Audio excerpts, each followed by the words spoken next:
tama ang guhit ng para sa akin. Paglalagay ng ipagsapalaran sa mga katatan ang pinagulan kaya naman check and saga. Good morning and welcome sa aking munting channel. Buong pamilya na nga nitong si Tanggol ang galit na galit sa kanya ngayon, maliban na nga lamang kay Aling Tinding na gustong-gusto nga siyang makita at iparamdam sa kanya ang pagmamahal na hindi nga siya iniwan nito ngang si Aling Tinding at meron nga siyang pamilya katulad nga ni Aling Tinding. At ngayon ay matindi nga ang galit nitong si Santino sa kanyang itinuturing na kanyang Kuya Tanggol na dati nga ay kanyang iniidolo. At nasabi nga ni Santino na mas maganda pa daw pala sana na hindi niya nga ito inidolo dahil wala daw itong puso at hindi nga siya papayag na hindi maipaghiganti ang ginawa nga nitong si Tanggol sa kanyang tatay Rigor. Ngunit walang kaalam-alam sa totoong sitwasyon.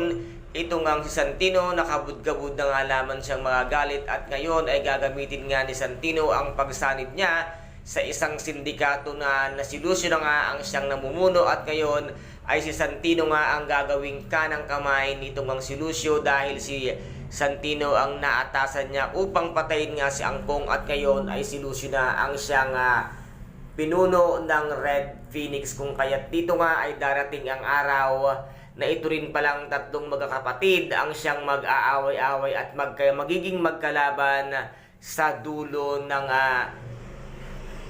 FPJ at Batang Quiapo. At dito naman ay gulong-gulo itong ang si Ramon nang tawagan niya nga si Aling Marites upang sanang makipagkita at ayusin nga ang kanilang pamilya nang mabuo na nga sila at maiuwi na nga rin niya itong si Marites nga sa mansyon ng mga Montenegro dahil ayaw niya nang sinasaktan itong si Rigor si Aling Marites. Ngunit taliwas sa kanyang inaasahan ang isasagot nga nitong si Aling Marites kay Ramon na hindi raw siya maaaring makipagkita kay Tanggol dahil matindi ang kanyang galit sa ginawa nga nitong si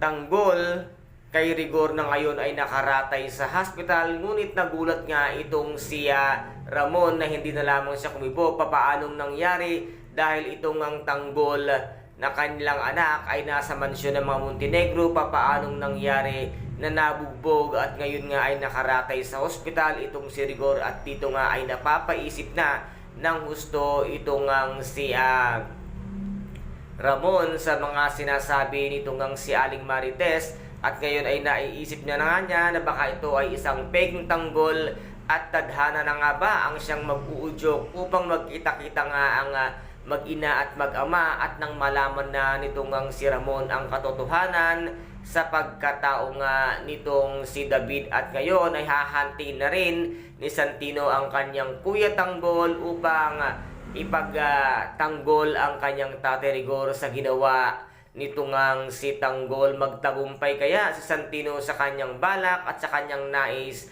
na magantihan itong si Tanggol? Baka pagsisihan mo lamang, Santino, dahil marami ka pang bigas na kakainin bago mo maipatumba ang isang Tanggol Montenegro at hindi mo alam kung ano ang kaya niyang gawin. Kaya guys, ito po ang ating pakaaabangan sa mga susunod na episode dito nga sa FPJ ang Batang Quiapo. At kung nagustuhan po ninyo ang aking videos for today, paki-subscribe na lamang po ng aking channel, paki-like and share para maging update kayo sa lahat ng gagawin kong videos. Maraming salamat po. Ingat, God bless, and bye-bye!